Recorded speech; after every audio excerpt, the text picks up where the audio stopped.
दोस्तों, आज की कहानी है एक किसान लड़के की जिसकी जिंदगी उस दिन बदल गई जब उसे प्यार हुआ। एक ऐसी लड़की से जिसके लिए लोग सब कुछ कुर्बान करने को तैयार रहते थे, सिर्फ एक रात उसके साथ बिताने के लिए। जिसे भी उसके साथ रहने का मौका मिलता वो खुद को दुनिया का सबसे खुशकिस्मत इंसान मानता। एक दिन वही किसान लड़का उस लड़की को अपने घर ले आता है और फिर क्या होता है, यही सब कुछ आज की कहानी में सामने आने वाला है। कहानी शुरू होती है साल 1850 में कैलिफोर्निया के एक छोटे से शहर रॉकीज में। यहाँ मिलती है हमें एंजल, एक खूबसूरत मगर टूट चुकी लड़की जिसकी सुंदरता पूरे शहर में चर्चा का विषय है। लोग उसके साथ एक रात बिताने के लिए लॉटरी सिस्टम में हिस्सा लेते हैं और जिसका नाम निकल आता है वो खुद को जैसे कोई इनाम जीतने वाला समझता है। अब हम पहली बार एंजल को देखते हैं। चेहरा उदास, आंखों में दर्द, जैसे जिंदगी की सारी खुशियां छिन गई हों। वो अपने बीते दिनों को याद करती है जब वो अपनी माँ ना के साथ रहती थी और छोटी सी जिंदगी में भी हंसी खुशी थी। एक दिन उसका पिता एलेक्स पहली बार घर आता है, लेकिन जब वो दरवाजे से अंदर आता है तो एंजल को देखता तक नहीं। ठंडे लहजे में कहता है, तुम कमरे से बाहर जाओ। एंजल बाहर चली जाती है और तभी वो सुनती है अंदर एलेक्स कह रहा है, मैंने कभी तुमसे शादी नहीं की ना, और न ही कभी करूंगा। वो बच्ची नाजायज है। ये सुनकर एंजल का दिल टूट जाता है।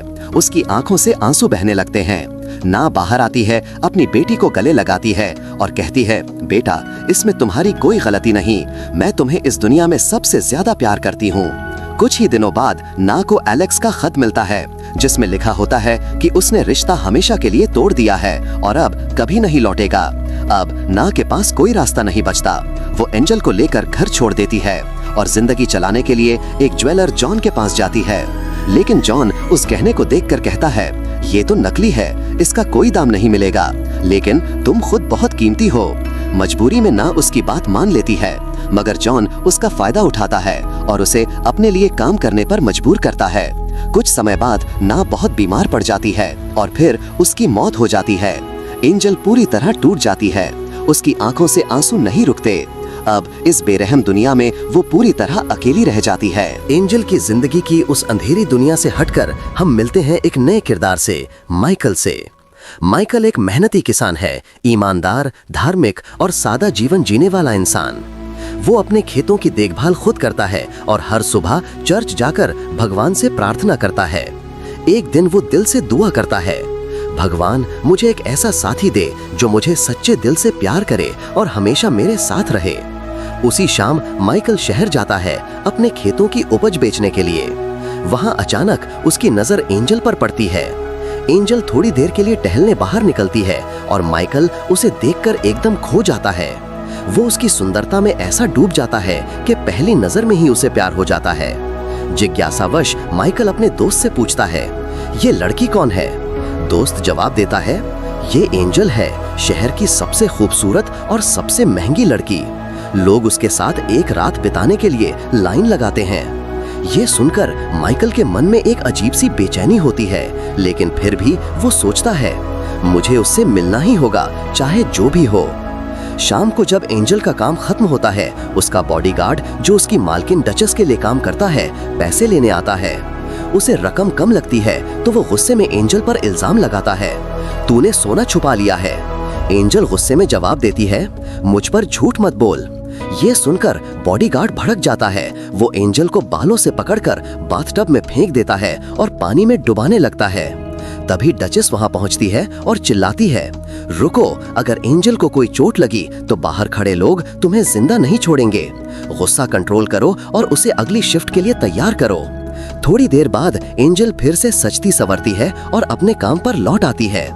इस बार वहां माइकल आता है। एंजल उसे देखती है और मुस्कुराकर कहती है, बताओ तुम्हें कैसे खुश करूं? माइकल हल्के से मुस्कुराता है और जवाब देता है, मैं यहाँ उस वजह से नहीं आया, मैं बस तुमसे बात करना चाहता हूँ। मैं दूसरों जैसा नहीं हूँ, मैं एक किसान हूँ, अपने खेत में काम करता हूँ। फिर बिना झिझक माइकल कह देता है, मुझसे शादी कर लो।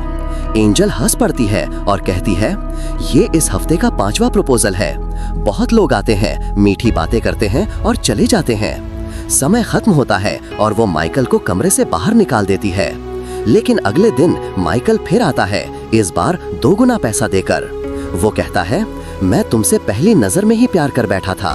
मैं चाहता हूँ कि तुम मेरे साथ चलो, हम शादी करें और हमेशा साथ रहें। एंजल उसे हल्के में लेती है और जवाब देती है, तुम अपना पैसा और वक्त दोनों बर्बाद कर रहे हो। मेरे पास आओ, काम खत्म करो और चले जाओ। मैं कभी किसी की नहीं हो सकती, हमेशा के लिए तो बिल्कुल नहीं। एक बार फिर उसका समय खत्म होता है और वही बॉडीगार्ड माइकल को बाहर ले जाता है। माइकल का दोस्त उसे समझाने की कोशिश करता है, भाई वो तुम्हारे लिए सही नहीं है। लेकिन माइकल शांत स्वर में कहता है, मुझे एक बार और कोशिश करनी है। उस शाम माइकल फिर आता है, इस बार शांति से, बिना गुस्से के, सिर्फ सच्चे दिल से। वो कहता है, मुझे समझ नहीं आता तुम ऐसी जिंदगी क्यों जी रही हो। क्या तुम्हारे दिल में मेरे लिए कोई एहसास नहीं? फिर माइकल प्यार से उसके माथे को चूमता है और कहता है, क्या अब भी तुम्हें मेरा प्यार महसूस नहीं होता? एंजल ठंडे लहजे में जवाब देती है, मुझे तुमसे कोई प्यार नहीं है और मैं शादी भी नहीं करना चाहती। तुम बस एक साधारण किसान हो, बस। माइकल का दिल टूट जाता है। वो बिना कुछ बोले वहाँ से चला जाता है। अब कहानी वापस जाती है एंजल के बचपन में। उसकी माँ के गुजर जाने के बाद वो ज्वेलर जॉन के पास रह रही थी। जॉन उसे एक और शहर में ले आता है, लेकिन उसका असली मकसद कुछ और था। वो एंजल को बेचना चाहता था। वहाँ पर एक लड़की थी, सैली, जो पहले से ही उस जगह पर काम करती थी। सैली जॉन से कहती है, इस बच्ची को कहीं और ले जाओ, ये जगह इसके लिए सही नहीं है। लेकिन जॉन उसकी बात अनसुनी कर देता है और एंजल को अपने बॉस ड्यूक के पास ले जाता है। ड्यूक के आने पर जॉन मुस्कुराते हुए कहता है, लो ये रही लड़की, अब मेरे पैसे दो। ड्यूक ठंडे लहजे में हंसता है और अपने आदमियों से कहता है, इसे खत्म कर दो। और वहीं जॉन की बेरहमी से हत्या कर दी जाती है। एंजल ये सब अपनी आंखों से देखती है, डर से कांप उठती है। ड्यूक उसकी तरफ देखकर कहता है, अब से तू मेरे लिए काम करेगी। बेबस एंजल के पास कोई रास्ता नहीं बचता। वो वहीं रह जाती है और उसकी जिंदगी का सबसे दर्दनाक अध्याय शुरू हो जाता है। समय बीतता है, एंजल बड़ी होती जाती है। अब ड्यूक उसे अपने धंधे में धकेल देता है। धीरे धीरे एंजल का डर खत्म हो जाता है और वो ये मानने लगती है कि दुनिया के सारे मर्द एक जैसे होते हैं। एक दिन अचानक उसका पिता एलेक्स वहीं आता है। उसे ये नहीं पता होता कि जिस औरत से वो मिलने जा रहा है वो उसकी अपनी बेटी है। वो एंजल को अपने कमरे में बुलाता है और तभी एंजल आंखों में आंसू लिए कहती है, मैं वही हूँ जिसे तुमने सालों पहले छोड़ दिया था, तुम्हारी बेटी। एलेक्स ये सुनकर अंदर तक हिल जाता है। उसे एहसास होता है कि उसके किए ने उसकी बेटी की जिंदगी बर्बाद कर दी है।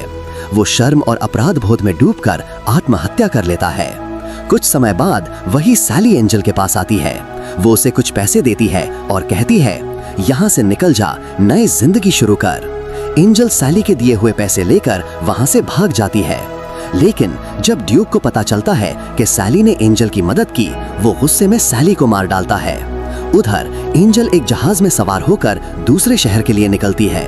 जहाज पर उसे कुछ लड़कियां मिलती हैं जो पहले तो उससे दोस्ती का दिखावा करती हैं, लेकिन जैसे ही जहाज रॉकीज शहर पहुंचता है वही लड़कियां उस पर हमला कर देती हैं। उसका सारा पैसा छीन लेती हैं और उसे बेहोश हालत में छोड़ जाती हैं।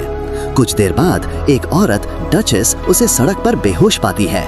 वो उसे अपने महल जैसी कोठी में ले जाती है, उसका इलाज कराती है और कहती है, अब तुम यहीं रहो। अब कहानी वापस लौटती है वर्तमान में। एंजल की तबीयत लगातार बिगड़ने लगती है। उसकी दोस्त चिंता भरे लहजे में पूछती है, क्या हुआ तुम्हें? एंजल हल्की सी मुस्कुराती है और कहती है, मैं बहुत सोचने लगी हूँ माइकल के बारे में। शायद इसी वजह से अब शरीर में ताकत नहीं बची। फिर धीरे से कहती है, मैंने फैसला कर लिया है, अब इस जिंदगी को छोड़कर जाना है। एंजल ने अपनी कमाई हुई सारी रकम डचेस के पास जमा कर रखी थी। वो उसी के पास जाती है और कहती है, मुझे मेरे पैसे चाहिए, मैं यहाँ से जाना चाहती हूँ। डचेस ठंडे चेहरे से जवाब देती है, निकल जाओ यहाँ से, तुम्हें कुछ नहीं मिलेगा। वो तिरस्कार भरे लहजे में कहती है, बाहर जाकर करोगी क्या? मैं तुम्हें खाना, कपड़े और छत दे रही हूँ, तुम्हें क्या मिलेगा वहाँ बाहर? लेकिन अब एंजल का मन मजबूत हो चुका था। वो दृढ़ आवाज में कहती है, मुझे मेरे पैसे दो। डचेस का चेहरा गुस्से से लाल हो जाता है, मैं तुम्हें कुछ नहीं दूंगी। एंजल भी गुस्से में चिल्लाती है, मुझे मेरा हक चाहिए। डचेस गुस्से में अपने बॉडीगार्ड को बुलाती है और कहती है, इसकी अक्ल ठिकाने लगा दो। बॉडीगार्ड एंजल को खींचकर बाहर ले जाता है और बेरहमी से पीटता है। रात बीत जाती है। उधर माइकल को नींद में एक अजीब सपना आता है। उसे महसूस होता है जैसे एंजल किसी मुसीबत में है। वो घबरा जाता है और अगली सुबह बिना वक्त गंवाए शहर की ओर दौड़ पड़ता है। वो पहुंचता है डचेस के महल के बाहर और जो नजारा देखता है उसे देखकर उसका खून खौल उठता है। एंजल बुरी हालत में होती है, जख्मी, टूटी हुई, थकी हुई। माइकल सीधे डचेस के सामने पहुंचता है और दृढ़ स्वर में कहता है, मैं इसे यहाँ से ले जा रहा हूँ। डचेस ठंडी आवाज में जवाब देती है, वो मुझ पर कर्जदार है, जब तक उसका कर्ज नहीं चुकता वो कहीं नहीं जाएगी। माइकल बिना कुछ सोचे अपनी जेब से पैसे निकालता है, कर्ज से 3 गुना ज्यादा रकम उसके सामने रख देता है। फिर एंजल के सामने घुटनों पर बैठकर कहता है, क्या तुम मुझसे शादी करोगी? एंजल की आंखों में आंसू आ जाते हैं। वो धीरे से कहती है, हाँ। माइकल उसे अपने साथ खेत पर ले आता है, लेकिन एंजल की हालत अब भी बहुत कमजोर होती है। वो धीमी आवाज में कहती है, तुमने मेरे लिए इतना पैसा खर्च किया? माइकल मुस्कुराकर जवाब देता है, पैसों की चिंता मत करो, मेरे लिए बस इतना मायने रखता था कि तुम्हें वहाँ से निकाल लूं। एंजल अपनी उंगली से अंगूठी उतारती है और कहती है, जब मैं ठीक हो जाऊंगी तो तुम्हारा सारा कर्ज चुका दूंगी और फिर मैं चली जाऊंगी। मैं शादी करके किसी की गुलाम नहीं बनना चाहती। माइकल हंसते हुए जवाब देता है, शादी गुलामी नहीं होती। वो उसे कपड़े देता है। एंजल पूछती है, क्या ये तुम्हारी बीवी के कपड़े हैं? माइकल जवाब देता है, नहीं, ये मेरी बहन के हैं। वो 1 साल पहले गुजर गई थी। उसका पति पॉल यहाँ मेरे साथ रहता था, लेकिन अब वो दूसरे शहर में है। एंजल उठने की कोशिश करती है, लेकिन हालात इतनी खराब होती है कि वो गिर जाती है। माइकल उसे सहारा देता है और उसका ख्याल रखने लगता है। अगले 3 हफ्तों तक माइकल एंजल की पूरी देखभाल करता है, जब तक कि वो पूरी तरह ठीक नहीं हो जाती। एक रात माइकल उसे देखने कमरे में आता है। एंजल उसे पास बुलाती है और कहती है, अब वक्त आ गया है कि मैं तुम्हारा कर्ज चुका दूं। मतलब वो उसके साथ शारीरिक रिश्ता बनाना चाहती थी, लेकिन माइकल शांत लहजे में जवाब देता है, मैंने तुम्हें इसलिए नहीं बचाया कि मुझे बदले में कुछ चाहिए। जो एहसास मेरे दिल में है, मैं चाहता हूँ तुम भी वही महसूस करो। जब तक ऐसा नहीं होता मैं तुम्हारे करीब नहीं आऊंगा। अगली सुबह माइकल खेत में काम कर रहा होता है। एंजल उसके पास आती है और कहती है, शायद मैं तुम्हारे खेत का सारा काम तो नहीं संभाल पाऊंगी, लेकिन जब तक मैं यहाँ हूँ मैं मदद जरूर करूंगी। माइकल मुस्कुराता है और कहता है, ठीक है, फिर शुरू करते हैं। वो उसे अंडे इकट्ठा करना, मुर्गियाँ पालना और मछली पकड़ना सिखाता है। धीरे धीरे एंजल इन कामों में रमने लगती है। उसे पहली बार जिंदगी की सुकून भरी सुबह महसूस होती है। एक रात माइकल उसे उठाता है और कहता है, चलो मेरे साथ चलो। एंजल नींद भरी आंखों से कहती है, अरे सुबह होने वाली है, कहाँ ले जा रहे हो? माइकल उसे एक पहाड़ी पर ले जाता है, जहाँ से सूरज की पहली किरणें निकल रही होती हैं। वो मुस्कुराकर कहता है, मैं चाहता हूँ तुम्हारी जिंदगी भी इस सूर्योदय की तरह रंगीन हो। एंजल की आंखों में नमी आ जाती है। वो कहती है, अगर तुम मेरी जिंदगी का आधा सच भी जान जाओगे तो मुझसे नफरत करने लगोगे। माइकल जवाब देता है, वो जिंदगी तुमने नहीं चुनी थी, लेकिन अब तुम्हारे पास नया चुनाव करने का मौका है। एंजल कहती है, मुझे अब भी समझ नहीं आता कि मैं यहाँ क्यों हूँ। तुम मुझे अपनी पत्नी मानते हो, लेकिन मेरे करीब नहीं आते। माइकल मुस्कुराकर कहता है, मैं तब तक इंतजार करूंगा जब तक तुम भी मेरे लिए वही महसूस न करने लगो। एंजल उसकी ईमानदारी से प्रभावित होती है। वो उसके पास आती है, धीरे से उसे चूम लेती है और उस रात माइकल और एंजल पहली बार एक दूसरे के करीब आते हैं, प्यार से, इज्जत से, सुकून से। अब कहानी में एक नया किरदार लौटता है, पॉल, जो माइकल की बहन का पति था। कई सालों बाद वो दोबारा फार्म हाउस आता है। माइकल उसे देखकर खुश हो जाता है। अरे पॉल, इतने सालों बाद कहाँ था तू? पॉल मुस्कुराकर जवाब देता है, काम की वजह से दूसरे शहर में था। लेकिन जैसे ही पॉल की नजर एंजल पर पड़ती है, वो एक पल को ठिठक जाता है।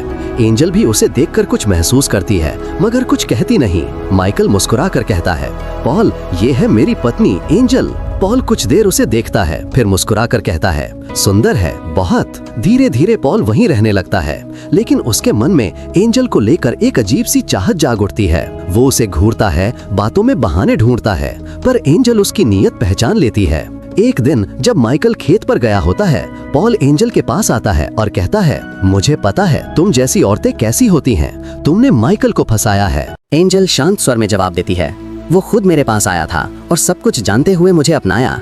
तुम्हें भी ये सच स्वीकार कर लेना चाहिए। पॉल सहमत नहीं होता और सीधे माइकल के पास जाकर एंजल के बारे में बुरा कहने लगता है। गुस्से में माइकल उसे मुक्का मारता है और कहता है, अगर तुम मुझे अपना भाई मानते हो तो एंजल को अपनी बहन की तरह मानो।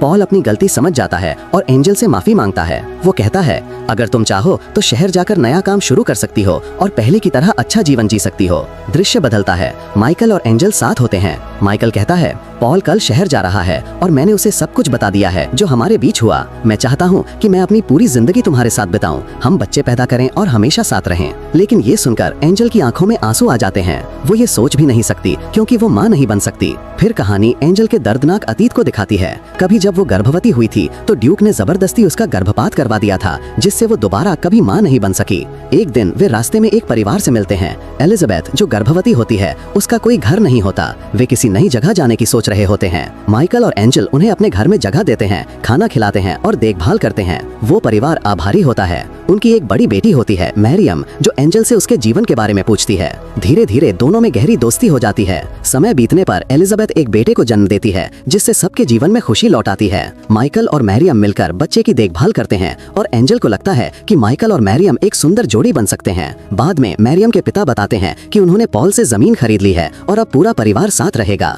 एक दिन जब माइकल और एंजल खेत में काम कर रहे होते हैं, एंजल कहती है, मैरियम बहुत प्यारी है, तुम दोनों एक दूसरे के साथ बहुत अच्छे लगोगे। माइकल जवाब देता है, मैं सिर्फ तुमसे प्यार करता हूँ और हमारे बीच कोई नहीं आ सकता। एंजल सच्चाई बताती है, ड्यूक ने जबरदस्ती डॉक्टर से मेरा ऑपरेशन करवाया था ताकि मैं कभी मां ना बन सकूं। माइकल कहता है, चाहे तुम्हारे साथ कुछ भी हुआ हो, मैं तुमसे प्यार करता हूँ और ये कभी नहीं बदलेगा। उम्मीद कभी नहीं छोड़नी चाहिए क्योंकि किसी भी वक्त कुछ भी हो सकता है। लेकिन एंजल दुखी मन से स्वीकार करती है, मैं तुम्हारे लिए न तो माँ बन सकती हूँ न एक अच्छी पत्नी। बाद में जब वे दोनों रात का खाना खाते हैं, एंजल कहती है, मुझे उस जगह ले चलो जहाँ हमने सूर्योदय देखा था। माइकल सहमत हो जाता है और दोनों वहाँ जाकर सूर्यास्त देखते हैं ताकि वो पल हमेशा के लिए यादगार बन जाए। वहाँ वे एक कोमल स्नेह भरा पल साझा करते हैं। अगली सुबह एंजल मैरियम के लिए एक पत्र लिखती है और उसमें माइकल की अंगूठी रख देती है। वो फैसला करती है कि सबके जागने से पहले शहर चली जाएगी एक आदमी के साथ। जब मैरियम को वो पत्र मिलता है, उसमें लिखा होता है, माइकल और मैरियम एक सुंदर जोड़ी बन सकते हैं और सदा खुश रह सकते हैं। मैरियम वो पत्र माइकल को दिखाती है और कहती है, तुम्हें जाकर उसे रोकना चाहिए। माइकल जवाब देता है, मैंने उसे अपना प्यार महसूस कराने के लिए सब कुछ किया, अब उसकी जिंदगी उसकी अपनी है, लौटने का फैसला भी उसका होगा। शहर पहुंचकर एंजल एक होटल मालिक से कहती है, मैं यहाँ रसोइया बन सकती हूँ, बदले में रहने की जगह दे दो। मालिक मान जाता है और एंजल काम शुरू कर देती है। उसी दिन ड्यूक का एक आदमी उसे देख लेता है। रात को होटल में आग लग जाती है, सब कुछ जलकर राख हो जाता है। अगली सुबह एंजल राख में से बचे टुकड़े समेट रही होती है, तभी अचानक ड्यूक सामने आ जाता है, वही आदमी जिसने बचपन में उसे कैद किया था और जॉन को मार दिया था। एंजल चौंक जाती है। ड्यूक ठंडे स्वर में कहता है, मेरे साथ चलो। एंजल दृढ़ता से जवाब देती है, तुम मुझे मजबूर नहीं कर सकते। ड्यूक मुस्कुराता है, कल रात होटल में आग मैंने लगाई थी, अगर मेरे साथ नहीं चली तो होटल मालिक को मार दूंगा। मजबूरी में एंजल होटल मालिक की जान बचाने के लिए उसके साथ जाती है। वहाँ पहुंचकर वो देखती है, दो छोटी लड़कियां जबरन काम करने पर मजबूर की जा रही हैं, ठीक वैसे ही जैसे कभी वो खुद थी। गुस्से में एंजल कहती है, अब तुम बड़ी औरतों को नहीं संभाल सकते, इसलिए छोटी बच्चियों को सताते हो। ड्यूक चिल्लाकर धमकाता है, अगर मेरे खिलाफ गई तो तुझे भी मार दूंगा, अब तैयार हो जा, मैं तुझे सबके सामने दिखाना चाहता हूँ। वो एंजल को मंच पर ले जाता है ताकि भीड़ के सामने उसे दिखा सके। लेकिन पहली बार एंजल प्रार्थना करती है, भगवान, अगर तुम सच में हो तो मुझे सच्चाई बोलने की ताकत दो और इन बच्चियों को बचाने का साहस दो।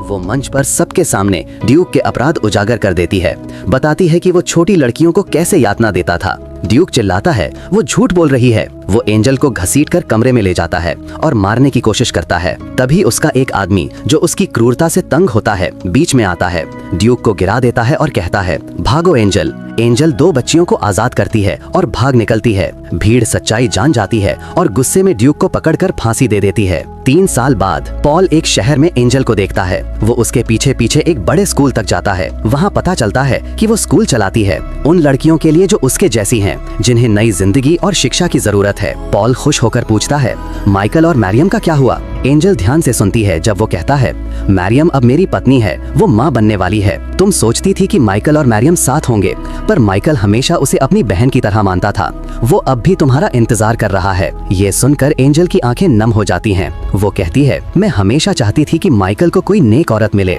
पॉल कहता है, मेरी ट्रेन शाम 4 बजे है, अगर तुम चाहो तो मेरे साथ चल सकती हो। दृश्य बदलता है, माइकल खेतों में काम कर रहा होता है। वो ऊपर देखता है, एंजल उसकी ओर आती हुई दिखाई देती है। वो उसके सामने रुकती है और कहती है, मेरा असली नाम सारा है, मैंने ये किसी को नहीं बताया था, मैं बस इतना कहने आई हूँ, मैं तुमसे सच्चा प्यार करती हूँ, मुझे माफ कर दो। माइकल मुस्कुराकर कहता है, हमारी सारी तकलीफें हमें इस खूबसूरत पल तक ले आई हैं, अब हम साथ हैं। वो अपनी माँ की अंगूठी निकालता है और एंजल को देता है, कहता है, मेरी जिंदगी में तुम्हारा स्वागत है। दोनों गले लगते हैं और एक दूसरे को चूमते हैं। अब सब कुछ शांत, सुंदर और प्रेम से भरा है। कुछ साल बाद माइकल झील किनारे मछली पकड़ रहा होता है।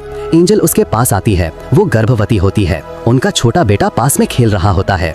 परिवार अब पूरा है और एंजल हर मायने में ठीक और पूर्ण हो चुकी होती है। कहानी समाप्त होती है उनकी शांत, सुखी और प्रेममय जिंदगी के साथ।